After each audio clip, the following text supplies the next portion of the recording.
I see some others are joining us. Let's give them a moment.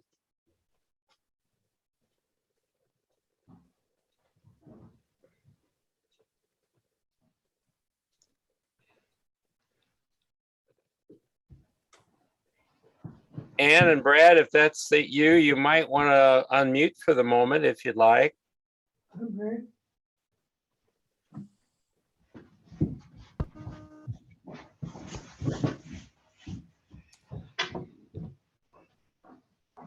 Okay.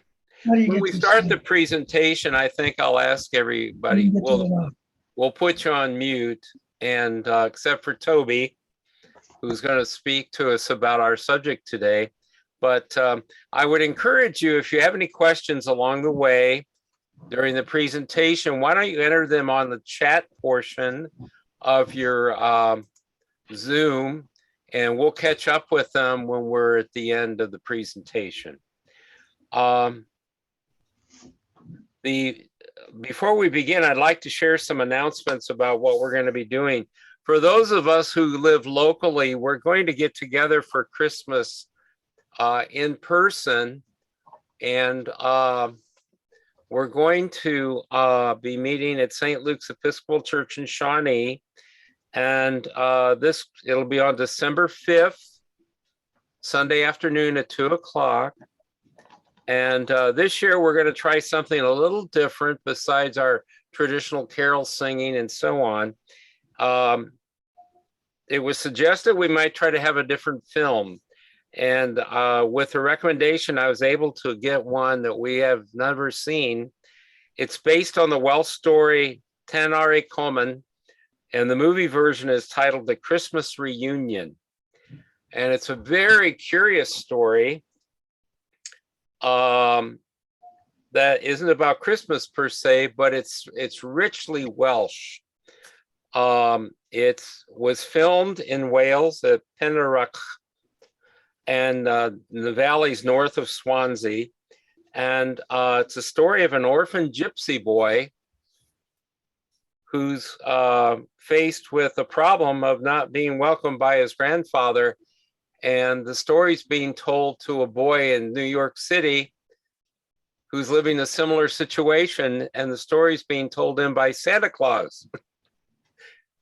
And so it's going to be a rather interesting exploration of the Welsh countryside. So I hope we'll enjoy it. Our next Zoom gathering for everyone will be in January. It's on January 16th.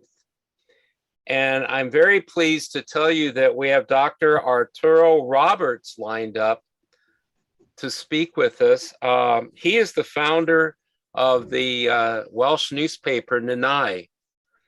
And he's going to talk to us about his homeland of Patagonia, the Welsh community at the other end of the world. So we'll be sending out reminders about that, and we hope you can join us with that. And then a last announcement I'd like to share with you is something of a gentle nature. John Schaefer, who's with us, who is our vice president, as many of us locally know, lost his wife here recently, and people were invited to remember her with memorials to the Kansas City Music Foundation. And I am pleased to tell you that their president, Lisa Shepard, has told us that they have received enough memorials for Leona that will allow them to offer a scholarship for 2 years to music students. And they also are certainly open to adding to that fund. So for all of you that are local who know Leona, I might call that to your attention if you haven't already done that. Today, we're going to have a very interesting presentation. The subject is about a man that we've heard of, but we're going to find out we didn't know a thing about him. Our presenter today is Toby Geise. Toby lives here in Kansas City area. Toby, if I'm correct, you're an amateur historian and author as well. Yeah. And I kind of titled it on his behalf, From Denby to Knighthood, an 1800s Adventure. It's a story about a young man who finds himself living a very adventurous life.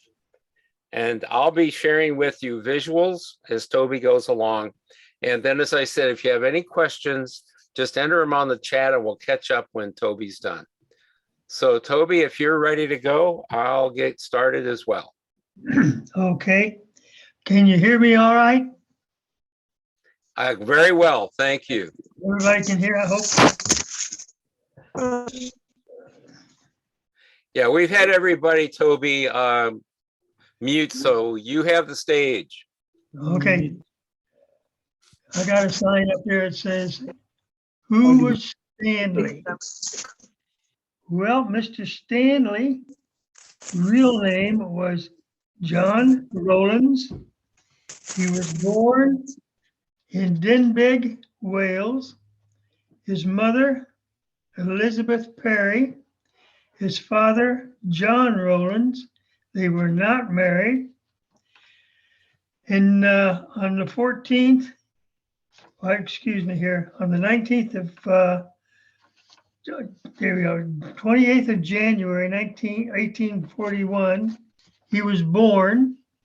His parents didn't want to do anything with the child except get rid of him.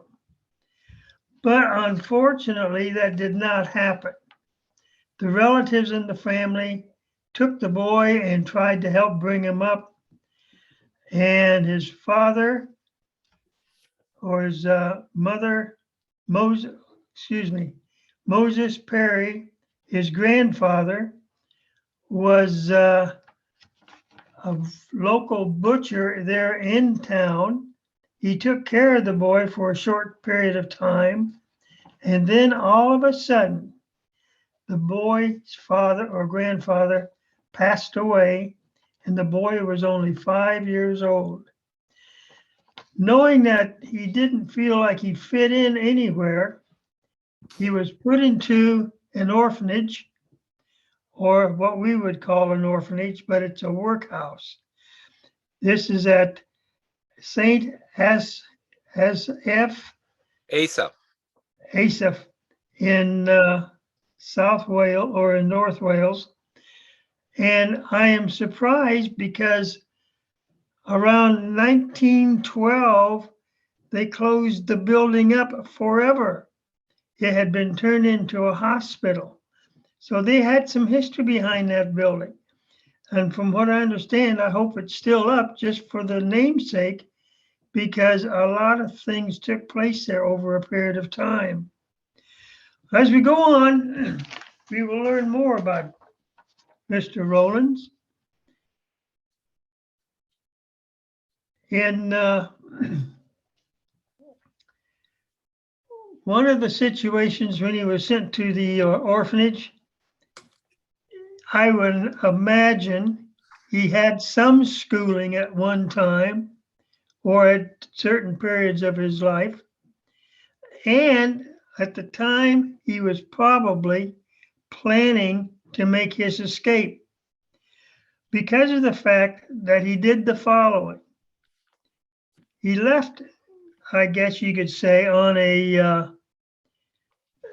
I guess maybe I'm taking a chance here. Maybe something was not locked down. He may have escaped, went to Liverpool, where the docks were. This is where shipping came in quite a bit. And he was able to get a job at the age of 15. And he was a deckhand. And he was bound for the United States. And of all places, New Orleans.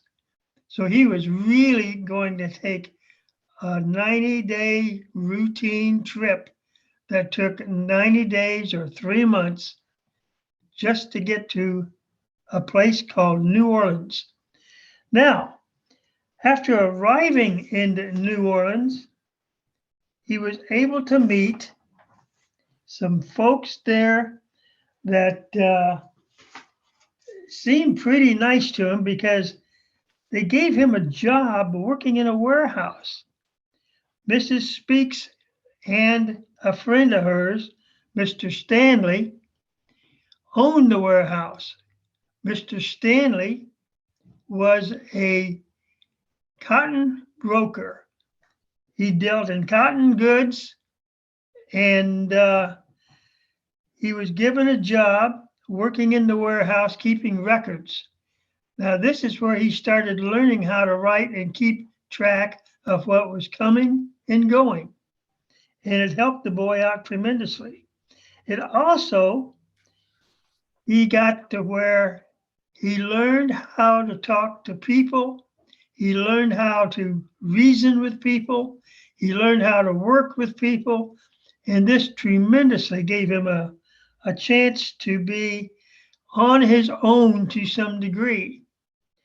Now, Mr. Stanley, since he was a good friend of his, they would go into a few areas of the South, one being Arkansas. He liked Arkansas. It was a nice place to visit. He enjoyed the people there, evidently. And at the same time, he wanted to change his name. And so he did. He decided to pick up Henry Morgan Stanley, and follow in the footsteps of Mr. Stanley, and see if he could possibly stay on the same kind of track that he did. Be respectful to people, be courteous. I guess you could say start from the beginning of life, starting all over again. And he was learning through Mr. Stanley. That's why he picked his name. Along about this time, we're looking at the year 1862. And Stanley was 21 years old. The Civil War had just begun. And Mr. Stanley signed up for the Confederate Army. He was with the 6th Arkansas. They were called the Dixie Grays. In their first battle, after a few months of training, went into a place called Shiloh, Tennessee. And if those who have read about the Civil War, Shiloh was a terrible place to have a battle. Everybody had troubles there. His unit evidently got shot up pretty bad because Stanley then was taken prisoner. And while he was a prisoner, the United States government told the Confederates, if you decide to stay with the Union Army, which you can, you will be placed into what we call a galvanized Yankee. You will be trained as a soldier. You will go out west and fight Indians. You will go out west and fix railroad tracks.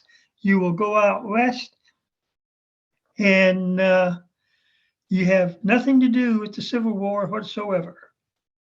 Where Stanley thought, well, this was a good idea. But he had a different route.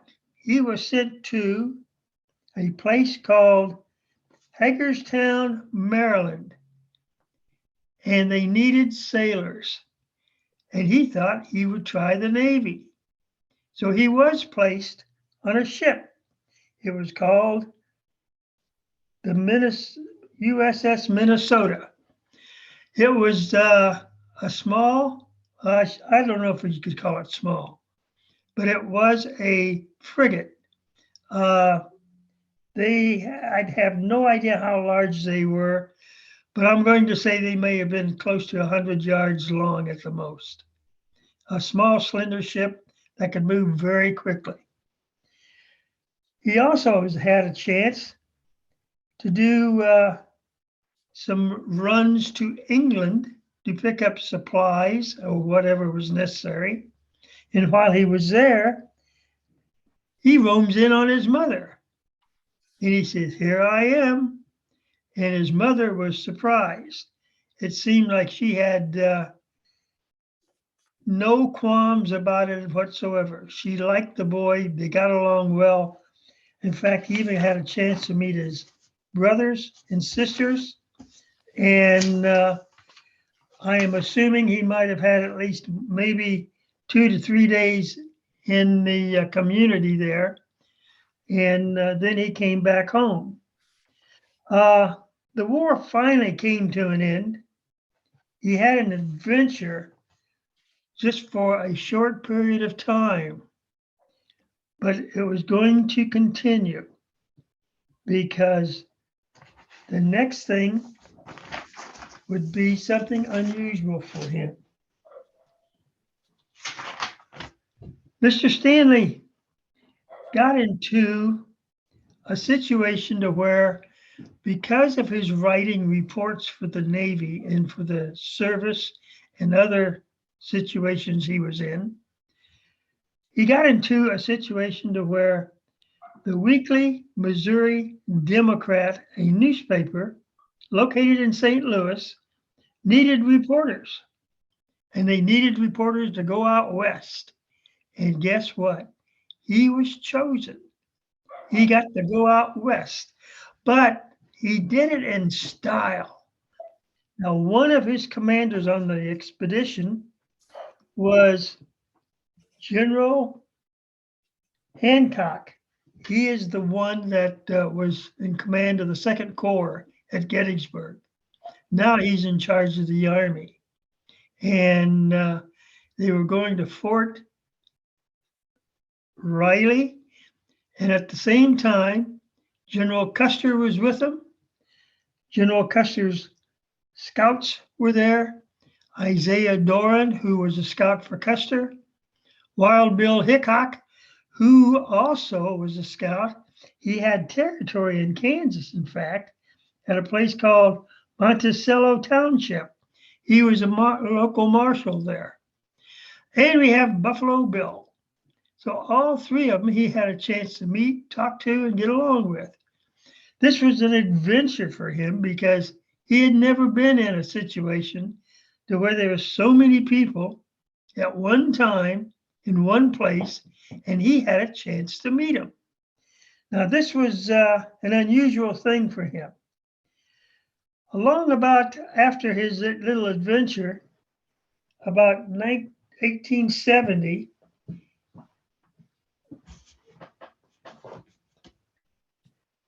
he got not a phone call, but probably most likely a telegraph message from a James Gordon Bennett.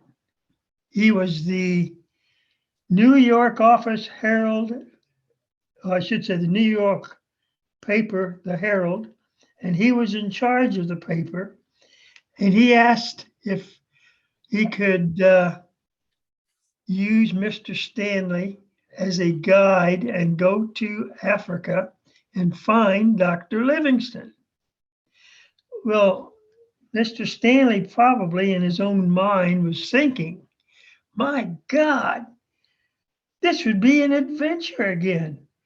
But how in the hell are we going to get over there? That's a long way. Well, the payment was made by the paper. And customs were all set to go for everybody that was going on the trip to help out. And he also wanted to know about Mr. Livingstone. Well, here's what the report stated. Mr. Livingstone is a Scotsman. He's a physician, a missionary, and an explorer. He lived in Zanzibar, a small island off the east coast of Africa. And when Stanley and Livingstone met, it was on the 10th of November, 1871, near the Lake of Tanganyika. And this is kind of interesting. There are some cities and groupings here I am not real familiar with in their pronunciation. So I left a few of them out. The one here that says UG or UG, I'm not sure of its pronunciation. UGG. Okay, you're familiar. That's good. At least helps out tremendously. There were some things that were very interesting because of the fact that as Mr. Stanley roamed the territory, he was thinking very seriously about the following. In the honor of Queen Victoria, Victoria Lake was established, and that's one of the lakes there in northern Uganda. Yeah, go ahead. No, it's you, Okay. Toby. Go ahead. Oh, okay. And then there was for Albert, Lake Albert, and her other son, Edward, there was a lake for him. Farther south, down by the Drakens Mountains, there's a huge waterfall, which was, I guess you could say, named after Queen Victoria.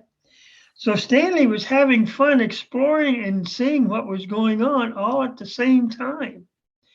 And he was having a chance to see and meet some of these folks in that area. And what was even more interesting is that he got a chance to meet some of the guys that were, you could say, were not exactly the good guys. These were the characters that liked to cause and have problems. For example, one was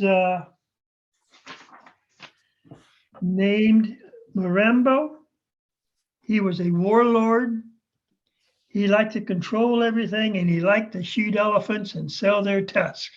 Sounds familiar with what's going on today. And at the same time, he also met a small boy by the name of Kalula, who was kind of like his handyman. And they got along very well together.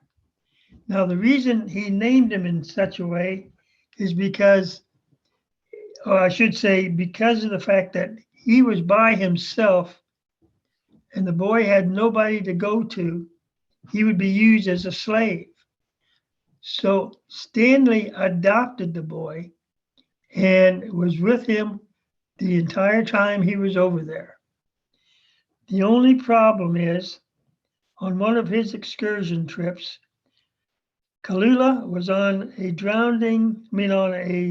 river Congo, and the ship or the boat must have got caught in the turbulence and flipped over, and the boy drowned. He was only 17 years old, and it's unfortunate. He lost a companion, he lost a friendship. This was kind of a terrible situation for him to be in right now. But as time goes by, we'll meet some more characters.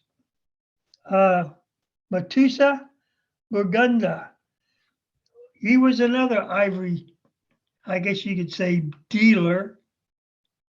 And these people would try to take the ivory, sell them to England, Wales, Scotland, Ireland, Australia, New Zealand, Germany, France, Netherlands, anywhere they could sell it and make good money out of it. But even back then, in some cases, people did not want to do that. They didn't want to get involved. These were scrupulous people. They would, no telling what they would do. So at the time that he was having fun traveling around and exploring South Africa, this was all in the Congo area, it seemed like one king, a King Leopold II of Belgium. Now he wanted to buy part of the Congo area and make it a free state. Now, evidently, this was a pretty scrupulous deal. Now, he never set foot in the Congo. That's the worst part of it. But he had his thugs take over, and they treated the people very badly. And Mr. Livingstone did not like that because of the fact that they were being treated badly. this would reflect back onto him, and he may be targeted because they just were not friendly to the whites anymore. The blacks were getting punished for something they hadn't done. They were being used. They were being used as slaves. And this was a deal that he did not want to even get involved in. So as time went by, in 1960, believe it or not, the entire Belgium area, or I should say the Congo area, was given up totally. It is now a country. It has its own government. And I guess you could say the whole thing that King Leopold wanted to do fell apart. Now, on other things that took place as time went by, there was a lot of things that took place over a period of time that Stanley had been able to get involved in. He named a Stanleyville area, a community with waterfalls behind it. So you have Stanleyville and Stanley Falls. He also had a pool named after him, a lake area, and it's off to the east coast, right up here of South Africa. There was also a lake for Mr. Livingston. In fact, Mr. Livingston passed away in 1873. He was a close friend of Stanley. They got along very well together. In fact, it was his idea to do the exploring because Stanley was young enough and could take the ruggedness.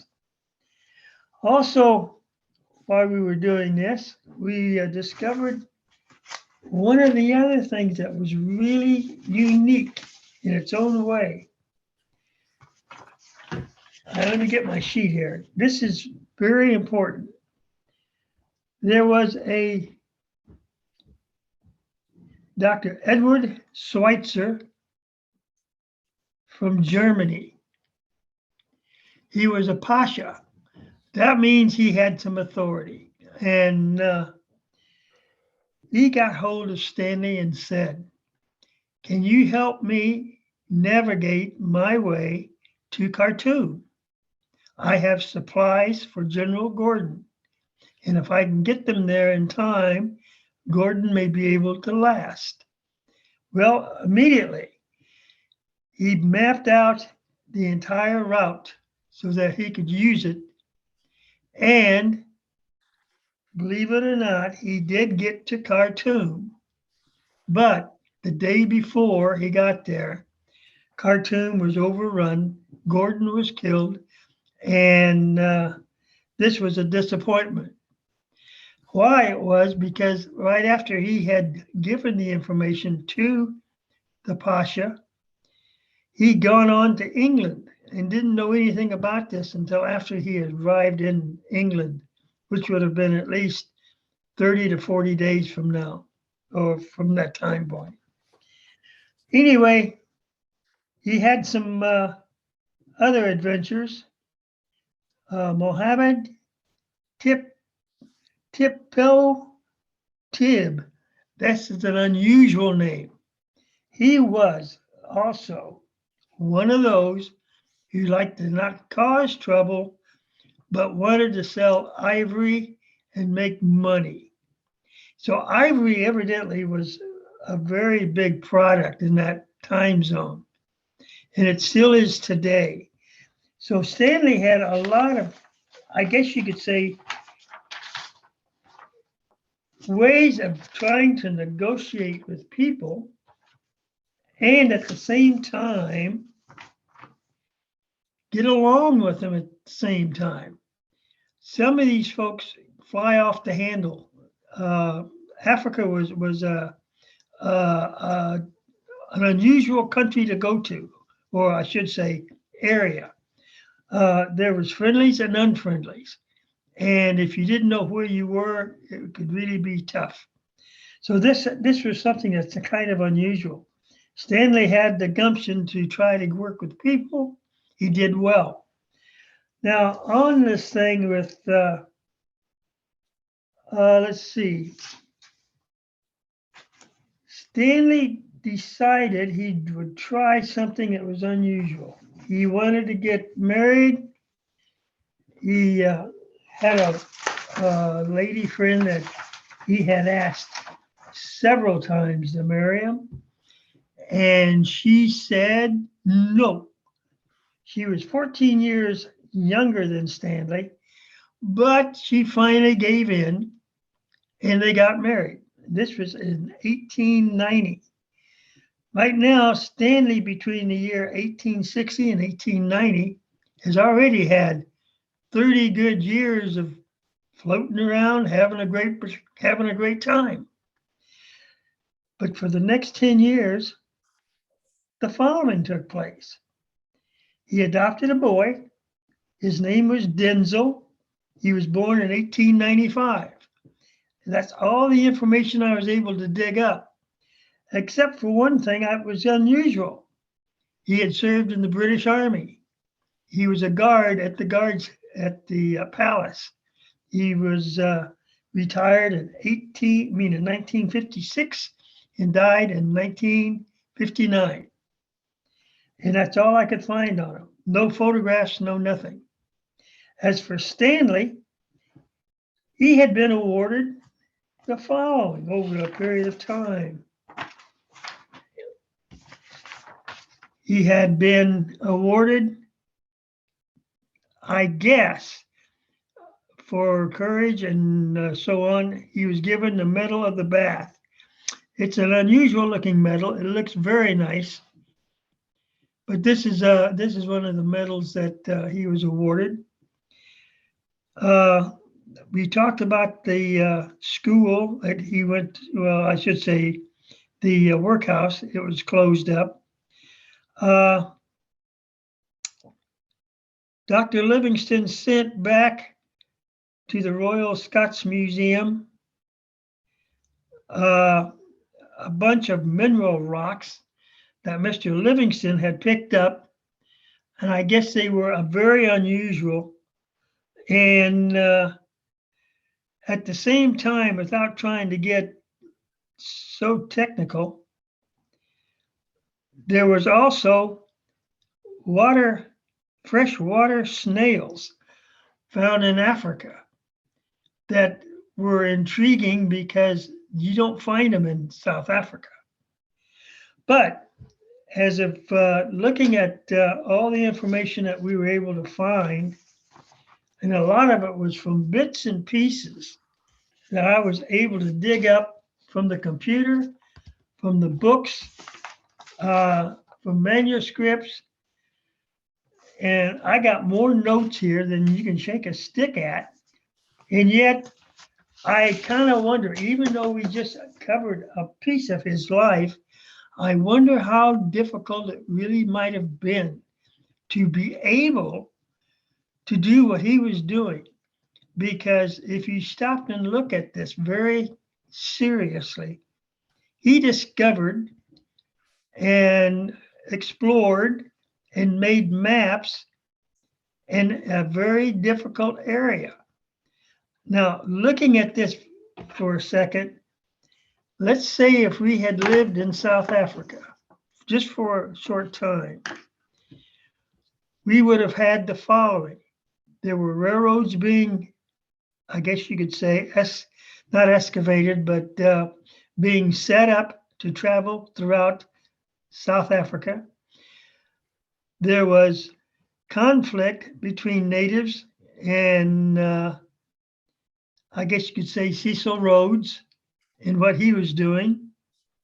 And there was the Zulu War that was taking place in 1879. So South Africa was really a busy area. And if you had lived in that time zone, I bet you would probably be able to write a book that would never end. In the meantime, this is the end of this talk. for those who are interested in doing history, this is just a small section of what we've done.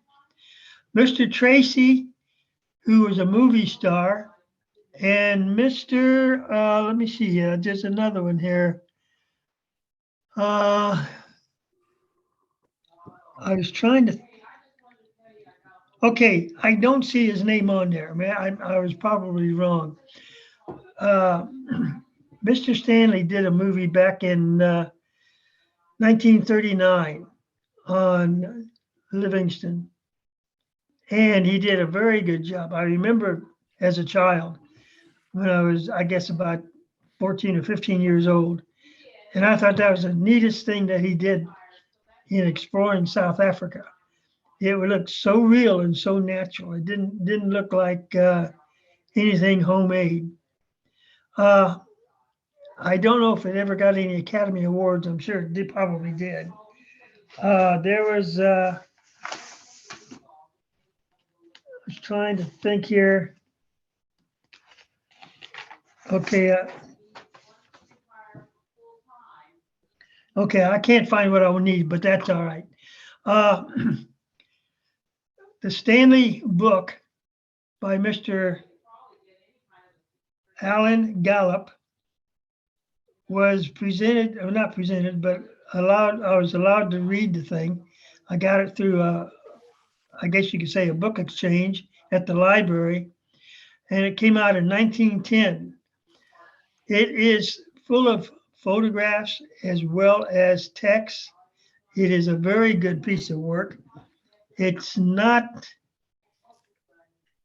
I guess I could say it looked as though you were right there reading the thing and getting into the adventure of what actually took place. That's how good it is. It gives you good detail. As of right now, I've done the best I could with what we've been able to work with. And I hope it's not too many people that are kind of wishing, God, I wish you had more information. But the problem is there's so much information. I looked on a computer that my wife turned on for me, and the records just kept coming and coming and coming. And I thought, we just cannot do everything. It's impossible. Well, Toby, thank you. Thank you. I think we had a couple of remarks. I think the name Brad Furnish, who is joining with us, mentioned that Sir Cedric Hardwicke was the man who played Livingston in that movie. I didn't see it on there, but yeah, but, it's on there. And Spencer Tracy played Stanley. Yeah, so Cedric Hardwicke was, I think, given best supporting role in that part. I think if you ever saw this guy, he was a fantastic actor. And Spencer Tracy, oh yes, they both worked together, I guess, on this whole thing. And as long as I can remember, Mr. Livingstone looking at him and saying, "Are you Dr. Livingstone? I presume." And I can imagine, yeah, but what do you want? I mean, he was probably flabbergasted. Hey, he knows who I am, and he wants to know what about me. And that's where they probably got along so well, because he probably wanted him to do as much as he could over there while he was being able to do the exploring for himself. Toby, there were a couple of things I thought of interest that you brought to my attention earlier. One was that Stanley actually had become an American citizen and actually had to be renaturalized as a British subject, which is curious because he also got to serve in Parliament. Yeah, he did. It's that's what I mean. Mix of things. All these, like all these little things like this come up. My God, I thought, I'll write everything down and I'll try to remember everything as we go down the line. I got more notes here. Well, And I know there's a couple of things I missed. yeah, let me invite everyone, Toby, for now. You just take a breath. I'm going to invite everyone to go ahead and unmute your microphones. Judith, I think you had a question for Toby. Well, I graduated from Stanley Rural High School in about 155th and Metcalf. And I always heard that the town was named for the explorer. It might have been. Actually, I think I heard it from Eric Gwynn Jones. Oh, that's interesting. So Mhm. Stanley, Kansas was named after our Stanley. Yes. That's And then when Toby was talking about Stanley's travels in the American West, then it made me realize that somebody at the town might have had some kind of connection with him. well, and if I might add to Toby's remarks earlier, if you're not familiar with it, Monticello Township, for those of you who live in the Kansas City area, is just outside of Lenexa, over on Highway 7. Oh, that's right. Yeah. So, any other questions? I'm sorry, Judith, I didn't mean to cut you off. No, I didn't. I was just interested in that. Anne, was there a question? No, I just my. Okay. Oh, that's all. Yeah, no, I thought I had unmuted myself, and then I looked up and it wasn't started. Okay.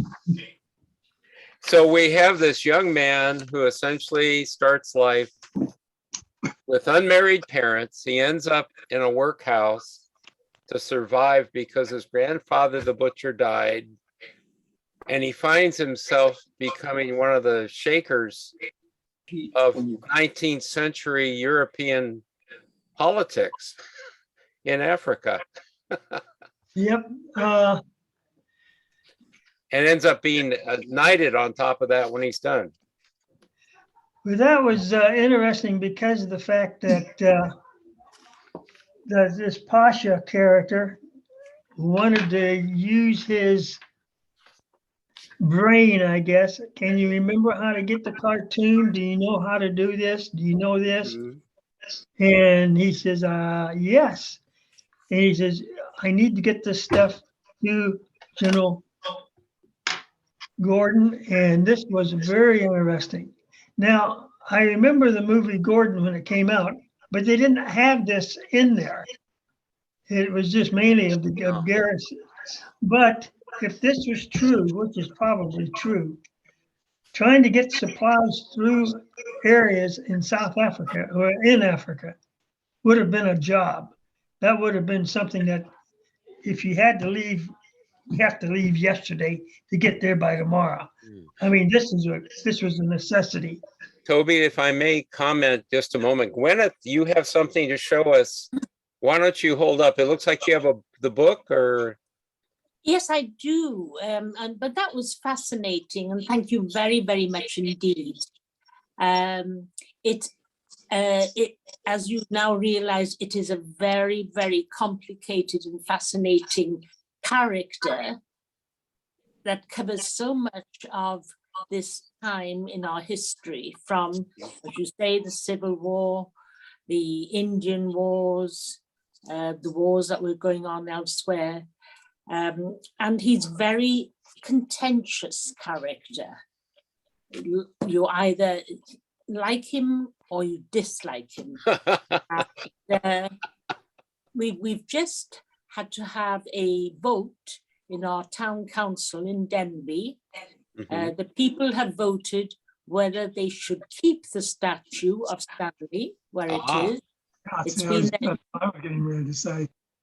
Yeah, it's been there 10 years. Or it will all be blackballed for having Yeah, a just a minute. celebration. Yeah, and Go ahead, Gwyneth, please. so the people did vote 80% to keep the statue, 20% against it. But there is a fantastic book that I really recommend that you read. It looks daunting, but it is very reasonable, very readable, and it's called Stanley, The Impossible Life of Africa's Greatest Explorer, and it's by Tim Geise. So if I show you the book, can you see that? Gwyneth, Yeah. what would be helpful do you have the means to type the name of the book and author into the chat? I'll put it in the chat. It is Thank you. absolutely fascinating. And your story about Denby in real life today is fascinating, because I know it seems like people who we thought of as heroes in the past are becoming targets, sadly. Correct. Oh, We're yeah. missing some of the point of what they actually represent. But it's interesting that it's 150 years Mhm. since Stanley uttered those words, Dr. Livingstone, I presume. Yes. Now, this author, Tim Geise, doubts that he said that, but he was, we must remember, a journalist. Yes. And the James Gordon of the New York Herald Mhm. had told him, given him advice, you must make your reports as bloodthirsty as possible. And that was perhaps fine for the American readers, Yes. but not for genteel Britain. We had a term, Gwyneth, in this country for that. It was called the yellow press. And it was a way of communicating throughout the into the 1900s to try. Yeah. Today, those are the newspapers we see at our grocery checkouts. Yeah, yes. Well, I'll write the name of the author now. He's also written the definitive biography of Livingstone. And if you're interested in the explorations in Africa, Mhm. Explorers of the Nile, but Stanley made a lot of enemies because, one, he was not of the establishment, and the establishment had sent out explorers one to find Livingstone, and here the establishment don't find Livingstone, but it's this little Welsh or American illegitimate boy. Yes. And also finding the source of the Nile. That was the Holy Grail. That Absolutely. was Yes. and Stanley who did that as well. So Yeah. I'll put on the chat the author. But thank you very much for letting me listen in. Oh, Gwyneth, we're glad you're with us, because you bring something to the story that we wouldn't have known, since you're right up there in Denby and would know that things are going on. But you've done fantastic work. Yeah, I was going to share an anecdote, if I may, about the Belgium and the Congo. In my graduate studies, I was privileged to have a professor and a mentor who was an African missionary father from Belgium, who had been stationed in the Congo. And he tells the story about how the revolts of the 1960s and later, he was actually feeling that, the ones Toby referred to. He was expelled from the country twice actually. And the second time, the rebels captured their clergy group and had put them in a jail. And the next morning, they said he could go, but he had to leave the country and never come back. And he asked about his compatriots, and he said, well, they're all going to be executed. And the reason for that was that the influence of Belgium that seemed to be the harshest on the Congolese people were those from that part of Belgium that was of a more Germanic nature. And he was from the French part of Belgium. And that was the reason that my father, Leo, this friend of mine, was actually, his life was spared, Mhm. was because of those dynamics. And so it goes back. Reading that, it seemed like he had, or I should say the king had such strictness Mhm. that close to 10 million blacks were killed. Oh, I didn't want to mention that because I saw it twice in two different areas. mhm. And I thought, yeah, I don't want to do that and get, give a problem here. I understand, Toby. Yeah, but this this king must have really been a pain in the neck. Can I just get in there on Leopold? He was atrocious, and he deceived all of the important people in Europe. But what made him rich was the discovery, or the invention rather, of the inner tube by Dunlop. Hmm. So he had gone from being in financial difficulties to then becoming one of the richest people in the world, because Dunlop had created the inner tube and the exploitation of the Congo for rubber. Yeah. Oh. So that is the reason for the atrocity, or that's the background for the atrocities in the Congo. There was an So now- exploitation. Mhm. Now, is the Congo now a complete country? Yes, it's called the Democratic Union of the Republic of Congo. Okay. Oh, the Democratic Republic of Congo. Yes. Yeah, Okay, it's DCR. self-governing. It's Now, when I different. was, yeah, go ahead. I'm sorry. It's different from the Congo, which was under the French. So you've got the Congo, and then you've got the Democratic Republic of Congo. Okay, when I found that, I got to thinking when I was over there in South Africa, Mhm. I noticed the Congo had been mentioned, and I Mm. thought, this is kind of interesting. These countries are changing its names. Yes. Yeah, Well, it they were. was- Go ahead, Gwyneth. I'm sorry. No.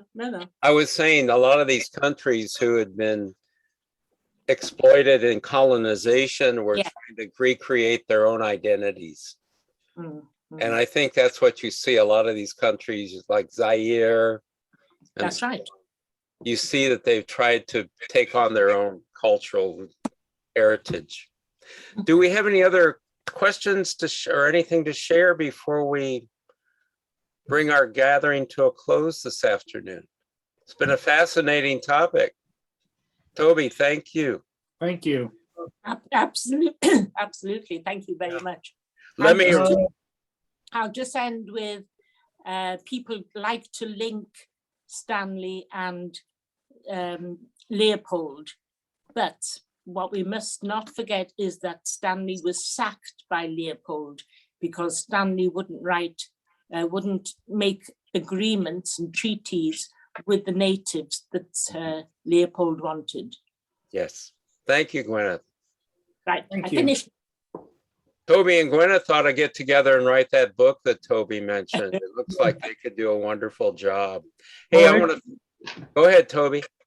For those later on, if you're interested, January the 22nd to 23rd, we call Zulu Day. And I've given some talks on the adventures of what took place at San Luana and Rorke's Drift. And we even have photographs with identical people in them who we've named properly, which are now in the museum at Rorke's Drift and at Brecon, where the 24th is headquartered. So I've got some stuff that might be of some interest later on towards January if you didn't have anything planned. Thanks, Toby. Actually, we do. Okay. We have, again, as a reminder, Dr. Arturo Roberts Yeah, is going to share with us about Patagonia in January. So thank you all.